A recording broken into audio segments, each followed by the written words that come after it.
আপনি আকাশের দিকে তাকিয়ে আছেন। এই তো ভাই, হিসাব করতেছিলাম এই প্রবাস জীবনে কি পেলাম আর কি হারালাম, আর 21 বছরের প্রবাস জীবনের দুঃখগুলো ভাবতেছিলাম।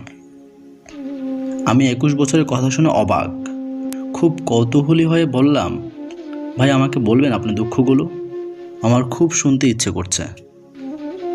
ভাই 21 বছরের দুঃখগুলো মাত্র কয়েক মিনিটে শুনে কি করবেন? ভাই আমি হয়তো পারবো না আপনার দুঃখগুলো তাড়িয়ে দিতে, কিন্তু এমন তো হতে পারে যে আপনার দুঃখগুলো শুনে আমি কিছু শিক্ষা নিতে পারবো, কারণ আমিও তো একজন প্রবাসী।